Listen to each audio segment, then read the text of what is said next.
मुख्य अतिथि आदरणीय सम्मानित करते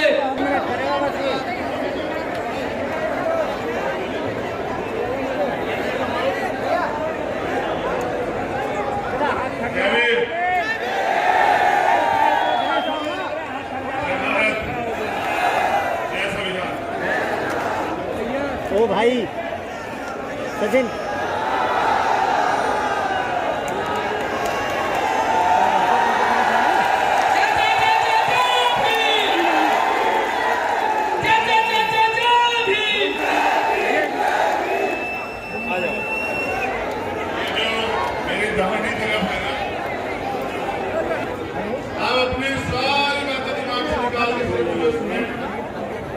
मुझे लगता है कि आज मैं सभा में भाषण देने नहीं आया हूँ, आज मैं अपने दिल का दर्द बयां करने आया हूँ और आशा उम्मीद करता हूँ कि आप मुझे सुनेंगे और फैसला करेंगे। सचिन भाई थोड़ा सा अगले 20 मिनट आप खून पसीना सब चीजों को छोड़ के मुझे सुने और चुप हो जाए। आगे ले आओ, आगे आओ।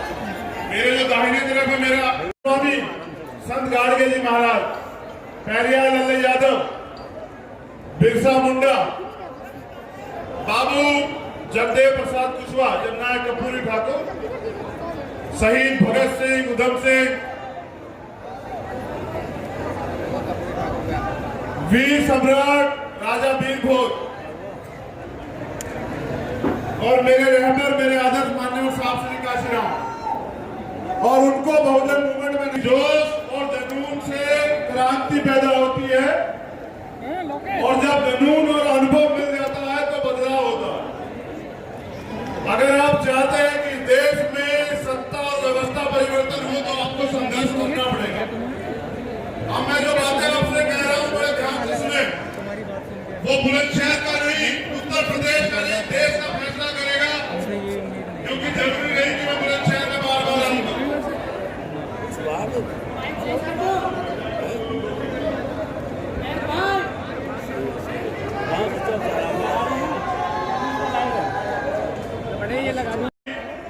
सम्मानित जनता को, मेरे भाइयों को, बहनों को, माताओं को, बुजुर्गों को मेरा क्रांतिकारी जय भीम, आदाब, सत श्री अकाल, नमस्कार।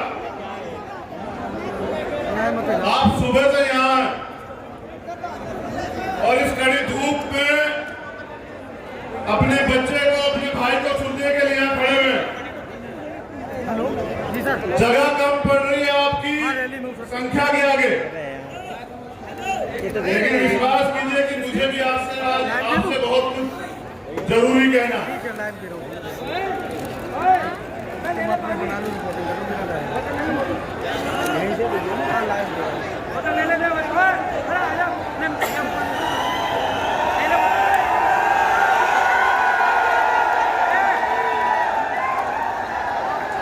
ये जो आपका जोश है ना, ये मुझे तूफान, आप इस जोश को बना के रखिए। जरूरत अब पढ़ने वाली है, अड़े लगा रहे हो तुम। और अब पूजने बाबा साहब अम्बेडकर जी को नमन करते हुए तथागत गौतम बुद्ध, संत श्री रविदास जी महाराज, बना रहा पूरा भगवान वाल्मीकि महाराज, मदन पाल गौतम जी, अर्जुन गौतम जी नीम आर्मी के जिलाध्यक्ष हैं, सुनीता गौतम जी, मोहम्मद इस्लाम जी, हाजी मुस्तफा जी, हमारे बहुत अजीज भाई हैं मुस्तफा जी, संदीप वाल्मीकि जी, राम सिंह गुजर जी, रजी अंसारी जी, चुन्नू कुरैशी जी, अमान खान जी, विनोद वाल्मीकि जी, हाजी नूर मोहम्मद साहब, बाबू जी, अयूब, अशोक वाल्मीकि जी, हाजी सलीम साहब, हाजी हकीम साहब, यामीन चौहान, राम बाबू दिवाकर और बदर अली और संजय अली, नावेद भाई, कपिल जी,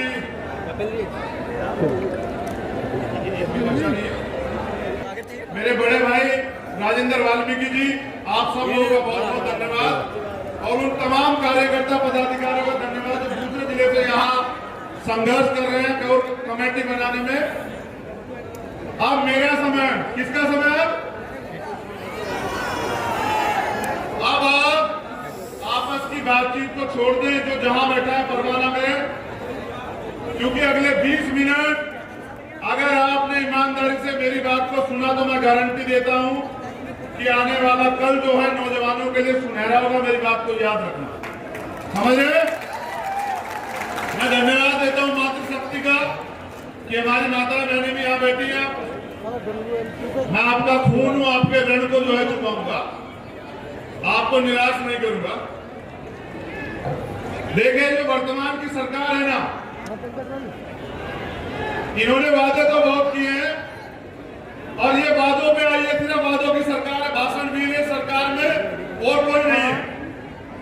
इन्होंने कहा युवाओं को रोजगार देंगे, मगर सरकारी नौकरियां इन्होंने सारी रोक दी है। इन्होंने कहा महंगाई कम करेंगे, प्याज 100 रुपए किलो, आज आप पीछे की छोड़ दीजिए, आज पे देखिए प्याज 100 रुपए किलो, क्योंकि इन्हें पूंजीपतियों का भला करना है। इन्होंने कहा भ्रष्टाचार खत्म कर देंगे, तमाम यहाँ जिम्मेदार लोग बैठे हुए हैं, कोई थाना हो, कोई कचहरी हो, कोई सरकारी दफ्तर हो, बिना घूस के काम होता है क्या? ये भ्रष्टाचार को मिटाने वाले लोग खुद इतने भ्रष्टाचारी है, जनता के लिए इनके पास पैसा नहीं है, लेकिन अगर विधायक खरीदने हो तो इनके 50 करोड़ 100 करोड़ रुपए बहुत आसानी से आ जाते हैं। जितना शोषण आम जनता का हुआ है ना, उतना ही शोषण उत्तर प्रदेश पुलिस का भी सरकार में हो रहा है। आपने देखा कानपुर में 8-8 वो पुलिस वाले जो हमारे लोगों की सुरक्षा करते हैं, 8-8 पुलिस कर्मियों को मार दिया जाता है। ये प्रदेश की कानून व्यवस्था है। यहाँ कोरोना काल में भी जातिगत अत्याचार लगातार चले हुए, पूरे प्रदेश में बहनों के साथ बलात्कार होते हैं, हत्याएं होती हैं, सरकार चुप्पी थाम के बैठी रहती है। कहते हैं कि लोकतंत्र में जनता की सरकार होती है। सारे किसान जो हैं वो चिल्लाते रहे कि हमें किसान विरोधी अध्यादेश नहीं चाहिए, बिल नहीं चाहिए, लेकिन उन्होंने जबरदस्ती मार्शल खड़े करके वो बिल लागू करा दिया। ये सरकार जो तमाम वर्गों के विरोधी है और अपने आप को अगर बचाना चाहती है तो राष्ट्रवाद की बात करती है, ऐसी सरकार को सत्ता में बने रहने का कोई अधिकार नहीं। मैं आपका ध्यान हाथरस लेके जाना चाहता हूं। हाथरस की बहन का के साथ जो जाती हुई वो भूले तो नहीं हो आप लोग? जिस तरह से सरकार के इशारे पर पहले बहन को न्याय नहीं मिला, उसका इलाज नहीं हुआ, फिर उसकी जान चली गई, जिस तरह से कचरे की तरफ का सब चला गया, इस जलाने वाली सरकार को भूल जाओगे आप लोग? देखिए, चीजें बहुत साफ है। परसों मेरी परिवार से बात हुई थी। उस परिवार ने, जो मेरा परिवार है, मुझ पर भरोसा दिखा और कहा कि हम अपने बेटे के साथ जाना चाहते हैं। उनकी सुरक्षा और उनके बेटे के रिश्ते के बीच में सरकार खड़ी है, जो नहीं चाहती कि पीड़ित परिवार वहां से जाए। परसों मेरी बात हुई, परिवार ने मुझे बताया कि भैया एक एसडीएम महोदया है, वो आती है, वो कहते हैं न्याय चाहिए। सुनिए गौर से, अगर न्याय चाहिए तो सरकार ने 25 लाख रुपए की मदद की है, वो वापस कर दो। और ये बात वो 2 बार बोल चुकी है जाके वहां। ऐसी निकम्मी, झूठी, जातिवादी मानसिकता रखने वाली, एक जाति को बढ़ावा देने वाली सरकार को लोकतांत्रिक सरकार बिल्कुल नहीं कहा जा सकता। इन्होंने लोकतंत्र की की हत्या कर दी है, ऐसी सरकार को सत्ता में बने रहने की जरूरत नहीं है। मुख्यमंत्री को उत्तर प्रदेश नहीं समझ रहा है। यहां दलितों के साथ बड़ी आबादी में मेरे गुर्जर समाज के भाई भी आए हुए, और मैं अभी जब आ रहा था ना, ये पुल किस तरफ है वो पुल, ये सामने यहां एक बोर्ड लगा हुआ है काला आम का। जब 1857 की क्रांति शुरू हुई, धन सिंह कोतवाल गुर्जर जी के नेतृत्व में, आप विश्वास कीजिए कि 100 से ज्यादा गुर्जर समाज के भाइयों ने 1857 की क्रांति में देश की आजादी के लिए कुर्बानियां दी थी। आज वो गुर्जर समाज ने भी 16 गांव की पंचायत में समर्थन किया है, मैं उनका भी बहुत बहुत धन्यवाद अदा करता हूं। अब मेरा एक सवाल जो है ना, वो बहुत जरूरी मेरे मुस्लिम भाइयों से। लोगों को मुसलमानों का नाम लेने में शर्म आती है, वो लोग संख्यक बताते हैं, माइनॉरिटी की बात करते हैं। मैं आपसे पूछना चाहता हूं, ये जो तमाम नेता आपके बीच वोट मांगने आ रहे हैं, सीए एनपीआर एनआरसी पे कहां थे लोग? जब सीए एनपीआर एनआरसी पे यहां 20 कत्ल हुए थे, उत्तर प्रदेश की पुलिस ने सरकार के इशारे पे उत्तर प्रदेश के अंदर किया था। जिस दिन मैं जमा मस्जिद की ऐतिहासिक सीढ़ियों पे आपके लिए लड़ रहा था, उस दिन 20 कत्ल हुए थे। एक नेता आपके घर आया हो, अब उसने आपकी लड़ाई लड़ी तो बताना।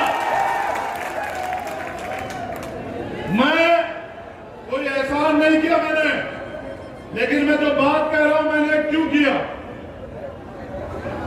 जब परम पूज्य बाबा साहब अंबेडकर इस देश में संविधान सभा जाने के लिए चुनाव लड़ रहे थे, तो जब मनुवादियों ने उनको हरा दिया, तो इस देश के मुसलमान भाइयों ने अपनी सीट खाली करा के खुलना से उनको मेंबर ऑफ पार्लियामेंट जिताकर भेजा। उसके बाद उन्होंने संविधान लिखा। ये जो एहसान हमारे ऊपर है, हम लोग एहसान फरामोश लोग नहीं है। ये जो एहसान हमारे ऊपर है, उस एहसान को चुकाने के लिए कि एक बार आपने चुकाया था, इस बार हम चुकाएंगे। जो सुरक्षा की भावना यहाँ पूरे उत्तर प्रदेश में नहीं देश में बनी हुई है, उसको खत्म करने का काम आजाद समाज पार्टी और भीम आर्मी के लोग करेंगे। ये बताने के लिए मैं बुलंदशहर आया हूं। अभी बागपत की घटना भूले नहीं होंगे। देखिए, देश में मैं संविधान की बात करता हूं। इस देश में संविधान है, और संविधान में आर्टिकल 25 और 26 है, जो सबको धार्मिक आजादी देते हैं, चाहे हिंदू हो, मुसलमान हो, सिख हो, बौद्ध हो, पारसी हो, जैन हो, कोई भी हो। लेकिन अभी सिर्फ अपना राजनीतिक एजेंडा सेट करने के लिए बागपत में एक दरोगा जी हैं, उन्होंने खत रख लिया था सुन्नत। कप्तान साहब ने कहा कटवानी पड़ेगी। मैं ये पूछता हूं, ये कौन सा कानून है जो किसी को बेबस करता है? जब धार्मिक आजादी है, जब सिख भाई पगड़ी बांध सकता है, दाढ़ी रख सकता है, जब आप तमाम लोग देश का प्रधानमंत्री योजना के तहत इतनी बड़ी दाढ़ी रख सकते हैं, तो फिर उस भाई से शिकायत क्यों? उनको लगा, देखो कारण बताता हूं, उनको लगा कि मुसलमान विरोध करेगा, लेकिन यहाँ का मुसलमान बहुत समझदार हो चुका है। उन्हें लगा कि विरोध करेगा, उनका जो पोलराइजेशन का, जो बंटवारे की राजनीति है, वो आगे बढ़ेगी। लेकिन उन दरोगा जी ने अपनी खत कटवा ली और कहा कि साहब मैं ड्यूटी पे आ गया, मुझे बहाल कर दे। बड़े गौर से सुनना, जब चुनाव होता है तो ये कहा जाता है कि भाई जो मुसलमान भाइयों के लिए स्पेशल कह रहा हूं कि जो भारतीय जनता पार्टी को हराएगा हम तो उसे वोट देंगे। और इसी बात पे आप पिछले 72-71 साल से खड़े हो। जिसका मन आता आपको ढोलक बना के रखता है, चुनाव से पहले वोट देता है, और चुनाव की बात दिल्ली के मुख्यमंत्री की तरह आपसे पूछता है, मैंने कहा था मुझे वोट दो, आप तो बीजेपी को हराने के लिए मुझे वोट दे देते। आप ईमानदारी से सोचिए, बुलंदशहर का उपचुनाव हम 8 सीटों पे तो नहीं लड़ रहे, हम कितनी सीटों पे लड़ रहे हैं यूपी में? 1 सीट पे। ये उपचुनाव है, इस सीट से तो सरकार नहीं बनेगी, सरकार गिरेगी भी तो नहीं सीट से। आप ये कहते जो भाजपा को हराएगा उसे वोट देंगे। मैं पूछना चाहता हूं कि जो आपके लिए लड़ेगा, अगर आप उसका साथ नहीं देंगे तो कौन आपके साथ ईमानदार से खड़े होकर लड़ेगा? आप बताइए मुझे। वोट सिर्फ कोई अभाव प्रभाव का खेल नहीं है। वोट का अधिकार आपको इसलिए मिला है कि आप अपनी गुलामी से मुक्ति ले सके। और ये जो सरकार वर्तमान में बैठी है, नौजवान यहाँ खड़े हुए हैं, इनके माँ बाप ने इनको पढ़ाया ये सपना देख के कि हमारे बच्चे सरकारी नौकरी करेंगे, और इन्होंने सारा रिजर्वेशन खत्म कर दिया पिछले दरवाजे से कि ना तो रिजर्वेशन ना हो रहेगा, ना जाटों का, वाल्मीकि का, पासी का, धोबी का, महाराज का गुरु घर तोड़ा गया था, दिल्ली में आंदोलन किया था, पूरे देश से लोग आए थे, यहाँ वो लोग भी खड़े मेरे साथ जेल गए थे। आज मैं 2 महीने बाद गया हुआ था, आज ही का दिन है, आज फिर मैं आपके बीच में हूं। आपको तय करना कि आपको नेता कैसा चाहिए। वो नेता जो ट्विटर पे बैठ के आपके लिए ट्वीट करेगा, या वो नेता जो सड़क पे आपकी लड़ाई लड़ेगा, ये आपको तय करना है। आपको ये भी तय करना है, अपना इतिहास याद करो। 2 अप्रैल में आप लोग सड़कों पे आए, तभी तो सरकार झुकी थी, या ट्वीट करने से झुकी थी? पूरी ईमानदार से बताना, कैसे झुकी थी? जब आप सड़क पे आए तब झुकी थी ना? जब हजारों लोगों ने मुकदमे लगवाए जब झुकी थी ना? जब 15 लोगों की जान गई, शहादत हुई, तब झुकी थी ना? जिस तरह 2 अप्रैल पे घर से बाहर निकल के आए थे ना भाई, इसी तरह आज के बाद 3 तारीख तक अपने घर से बाहर रहिए और उसी ताजगी के साथ ईमानदार से काम करिए।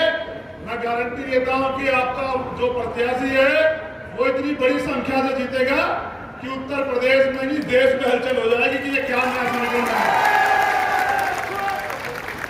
पिछले 10 सालों में पूरी ईमानदार से बताए, भीम आर्मी के अलावा कोई पार्टी है जो आपके अधिकारों के लिए सड़क पे आई हो? अगर आई हो और मैं गलत हूं तो मुझे बता दो, फिर मैं अपनी बात को वापस ले लूंगा। आई है क्या? देखिए, एक सवाल है, आपसे नहीं है, सिर्फ सवाल है कि मौत के बाद जिंदगी है या नहीं। सवाल यह है कि मौत के बाद जिंदगी है नहीं, और सवाल यह है कि जिंदगी से पहले आप, मरने से पहले आप जीवित थे या नहीं। अगर आप मरने से पहले जीवित नहीं थे तो आपकी जिंदगी का कोई अमल नहीं, कोई भरोसा नहीं। मैंने बचपन में बाबा साहब की एक लाइन पढ़ी थी, एक सेंटेंस था उनका, मैं आपसे शेयर कर रहा हूं, सुनना चाहेंगे आप उस लाइन को? कि जिंदगी जीना कोई बड़ी बात नहीं है, जिंदगी जीना कोई बड़ी बात नहीं है। बड़ी बात क्या है कि स्वाभिमान से जीना। किससे जीना? जिंदगी तो तमाम लोग जीते हैं, लेकिन जो स्वाभिमान से जीते हैं, जो टकराते हैं, उनका इतिहास लिखा जाता है, उनको लोग याद करते हैं। भागने वालों का, माफी मांगने वालों का इतिहास नहीं लिखा जाता। ये चुनाव आपके संघर्ष का, आपके बलिदान का, आपके नए फैसले का चुनाव। आज हमारी मूवमेंट है, लेकिन जिसकी जितनी संख्या भारी उसकी इतनी हिस्सेदारी, उसके साथ साथ जितना संघर्ष भारी, जो जितना संघर्ष हमारे साथ खड़ा होकर करेगा उसको भी उतनी जो है हिस्सेदारी, जिम्मेदारी दी जाएगी। और आने वाला कल जो है वो बहुजन हिताय, बहुजन सुखाय की नीति पे चलेगा। क्योंकि मानवर काशीराम साहब ये कहा करते थे कि मुर्दा लोग मिशन नहीं चलाते और जिंदा लोग मिशन। हमें ना बिकने वाला समाज तो बनाना ही है, लेकिन उसके साथ साथ हमें ना झुकने वाला और ना डरने वाला समाज भी इस देश में बनाना है। क्योंकि जब तक हमारे लोग सुरक्षा की भावना में जीते रहेंगे, वो काम ही नहीं कर पाएंगे जिस ऊर्जा के साथ वो काम करना चाहते हैं। अगर आप जिंदा हैं तो आपको जिंदा नजर आना पड़ेगा, वरना ये दुनिया आपको मरा हुआ मानकर मिट्टी में दफना देगी। ये बात याद रखिएगा मेरी। अब मेरा वो सवाल है जिसका मैं आपसे जिक्र कर रहा था, पूछूं या ना पूछूं? पहले बताओ, दोनों हाथ उठा के बताओ, पीछे वाले से पूछूं या ना पूछूं? पूछूं?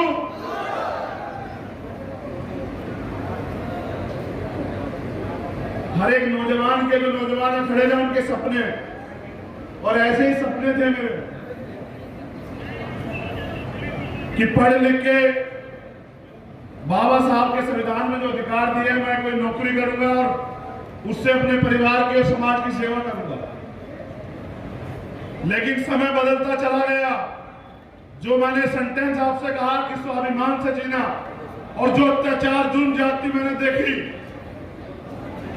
चाहे वो हरियाणा में हुई हो, या रमन वाल्मीकि भाई की हत्या की गई हो, या और तमाम मामले, चाहे बुलंदशहर इस बात का गवाह है कि जब यहाँ भूड़ चौराहे के पास एक हमारी बहन को और उसकी मौसी को जो है गाड़ी से कुचल दिया गया था, मैं यहाँ आया था।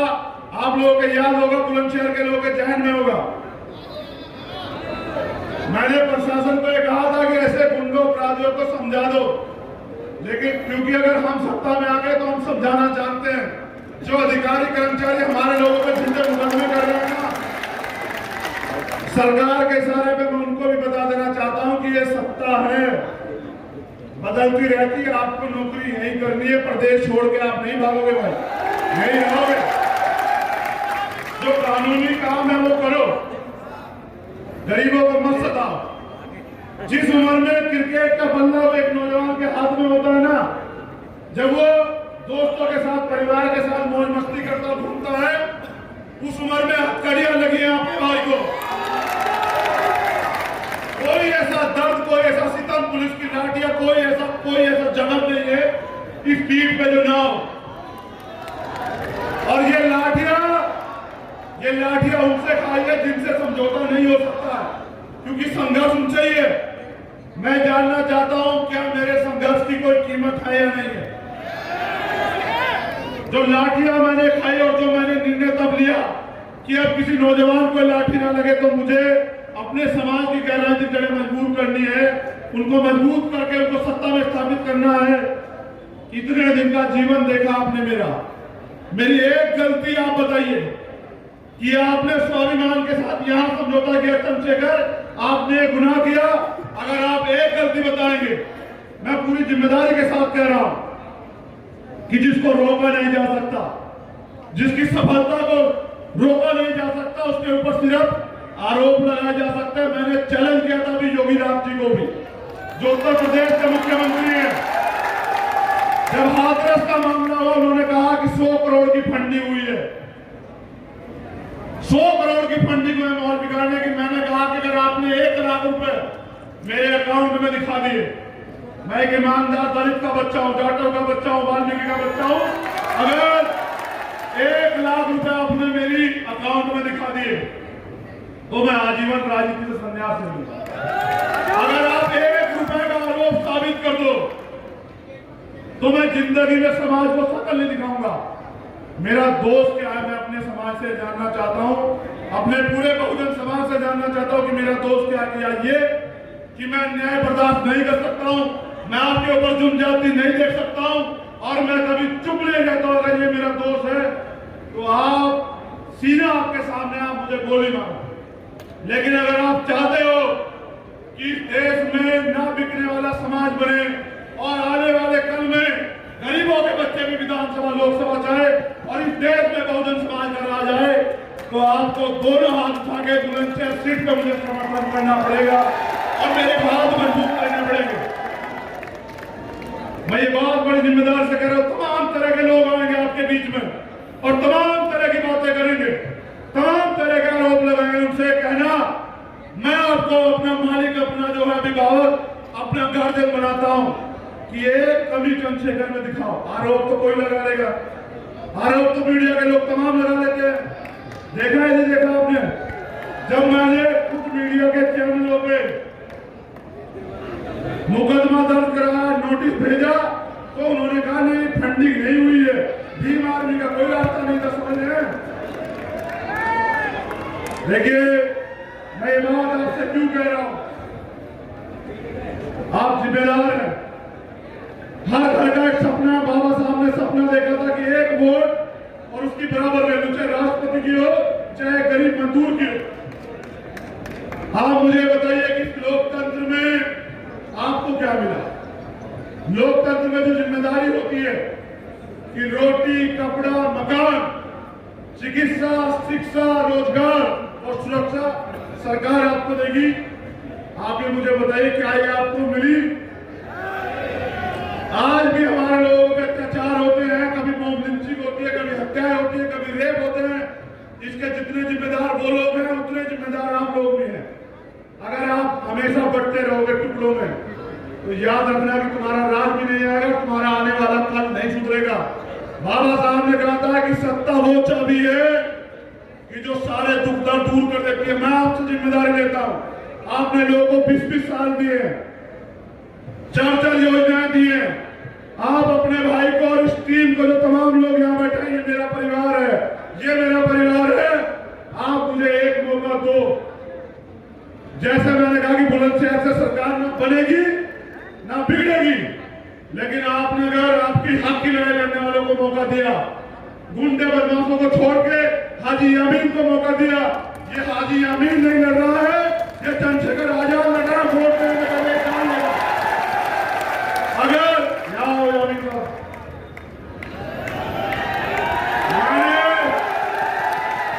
मैंने किसी गुंडे माफिया को प्रत्याशी नहीं बनाया। मैंने एक ईमानदार आपके बीच के व्यक्ति को प्रत्याशी बनाया। क्या ये गुनाह है? आप हाजी अमीन को जिता के बुलंदशहर विधानसभा से विधानसभा के पटल पे लखनऊ भेजोगे या नहीं भेजोगे? तुम ऐसा ना हो कि कल हाजी अमीन कहे कि भाई मेरे अपने लोग के साथ थे, लेकिन चंद्रशेखर समाज आपके समाज के लोग साथ छोड़ गए। मेरी माताएं बहनें मेरे दोनों हाथ से बता दो,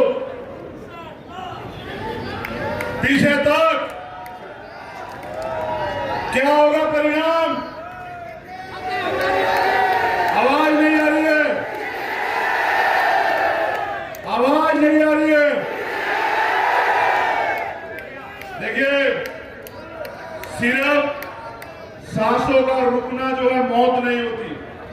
जो समाज अपने ऊपर हो रहे अत्याचार, जुल्म, जाति को बड़े करीब से देखता रहता है और चुप रहता है, वो भी मरा हुआ होता है। क्या आप मरा हुआ समाज हो? क्या आपका स्वाभिमान कमजोर पड़ गया है? क्या आपको कोई झुका सकता है? क्या देश का बहुजन गुलाम बना रहेगा? क्या देश का बहुजन शासक नहीं बनना चाहता है? क्या 5 साल धूप में मेहनत में काम करने वाला नौजवान नहीं चाहता कि उनकी सरकार आए? चाहता ही नहीं चाहता है। तो ये समय तुम्हें बुला रहा है, समय की मांग है। आज क्या तारीख है? क्या तारीख है? चुनाव किस तारीख में शुरू होगा? यहाँ मान स्वाभिमान का संघर्ष क्या शुरू होगा? जीतेंगे या नहीं जीतेंगे? तो मेरी दरखास्त है आप तमाम लोगों से कि अगर आप चाहते हैं कि देश में वास्तविक लोकतंत्र आए, आप चाहते हैं कि देश में कमजोरों की, गरीबों की, दलितों की, मुसलमानों की, पिछड़ों की, अन्य धार्मिक अल्पसंख्यकों की, महिलाओं की भागीदारी का राज आए, तो आपको आजाद समाज पार्टी के साथ खड़ा होना पड़ेगा। और आपकी दी हुई एक वोट इस भारतीय जनता पार्टी की उत्तर प्रदेश की सरकार में भी और केंद्र की सरकार में के ताबूत में आखिरी कील जो है ठोकने का काम करेगी। 3 तारीख को बात याद रखें।